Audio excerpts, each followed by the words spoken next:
You deplete your essence when you cannot stop worrying about what others think of you. And you've been like this for about the last 10 years. Well, the years you remember running around pleasing everybody. I am your host, Devon, and you are listening to another episode of Center of the Sun Podcast. Thank you for listening. I'm like literally pushing my desk right now. Like, this is ridiculous. I've tried to record this so many times. That's neither here nor there. You have this weird obsession with being liked. And it's weird how you always try to minimize yourself and try to minimize criticism and try to minimize the things that people say about you. And you do that because largely, a lot of times people say negative things about you. And as you grew from a child to an adult, you always tried to give off the impression that you didn't care, especially about what other people in your family or your friends thought about you. But deep down, even in this very moment, you do. And I know you do. And you look for that same validation on social media, just like everybody does. And though you have limits because you're not going to wear a wig and you're not going to have your no rhythm having ass up on TikTok trying to dance, you even refrain from posting thirst traps and glamour shots on Instagram. And that's not just because the trolls are vicious and willing and able to just do anything to make you feel bad. They will literally tear your ass apart. And even I kind of feel bad because I feel like I'm reading you right now. But believe it or not, try to trust me. It's not from a place of malice. I'm just trying to illustrate my point. That's mainly what I'm trying to do right now. So I'm not one of those people that are like at your job or in your family speaking down at you. I am not trying to make you feel less than a human. I'm not even trying to give you actual advice. All I am trying to do is let you know that there are various reasons why being a human is freaking awesome. And there are 8 reasons. There are 8 things about your humanity that you need to pay attention to. And I know what it's like to have a panic attack every night before you go to sleep. You toss and turn for more than 50% of the night, trying to formulate a plan that helps everybody stay happy except for you. So how does someone like that get over feeling like that? Because ultimately you do hate feeling this way. And personally, you know, there is evidence that medical interventions do work. Personally, I hate therapy. Like, I hate a lot of things that are related to the doctor. I hate a lot of doctor's offices, medication, but even though I hate all of those things, could something like medical intervention help you? Especially if you are trying to seek validation from social media. Is there something wrong with that? Could medical intervention help you raise your self-esteem by chance? Could medical intervention help you lower your blood pressure? Like, we definitely know that that's possible. So could it also help you raise your self-esteem? The truth is that medical intervention rarely can cure anything, but it can help you achieve balance. It can help you it can be used as a tool to help you achieve balance. And even balance is nearly impossible for the healthiest person to achieve. So even if you never achieve it, at least you tried. Like, that is kind of the reality that I'm trying to illustrate today, is that why do you continuously feel like you're a waste of resources? You know, like, if you know that it's nearly impossible to achieve balance, like, we inherently are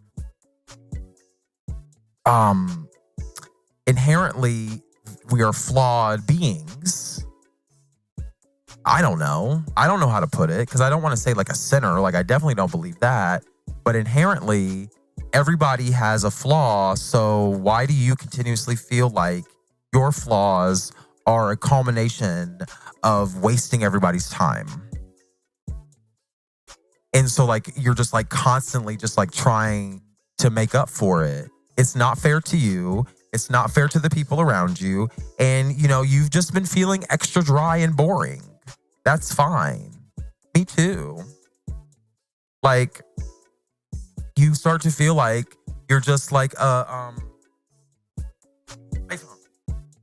to be replaced. It's just that time of the year, just like whatever, just like another fucking slave labor, you know, the product of some sort of like evil thing that's going on. And I'm just like, you're not like that. There are parts of you. And I say this all the time on Center of the Sun podcast. You are a supreme being and you cannot be contained in this physical reality. So if you just take that little piece of information, just that little, even if you don't even believe it, like hyperbole, let's just say it's hyperbole, whatever. Like it's not even, I'm just joking, guys. Like whatever. If you take that little bit, if you take that information and you internalize it, you start to realize that supreme being doesn't mean perfect. It never did. Like nobody said it was perfect. No one said like you're a perfect being and you're gonna get everything right. Because like if everything was effing perfect, let me ask you this: if everything was perfect, nothing would die. If nothing died, like if you never lost anything, if there was no darkness to the light, like a preacher, if there was no darkness to the light, then how would you create new things? Where would new stuff come from? If I didn't come up on here and bring my dumb ass and just be myself or whatever I'm trying to do up here. Well, I know what I'm trying to do. I have a mission and all that kind of stuff. If I didn't think that it was possible to align people and institutions in a way that allowed scholars and leaders to debate in a public square, if I didn't think that was necessary and important, you wouldn't be watching me right now and there would be no variation to whatever you were about to do. So there's variation in everything. Inherently, there are flaws. There's even flaws in the fabric of the universe. We find them all the time. Sometimes there are numbers that do weird shit. You know, there's all this stuff going on. And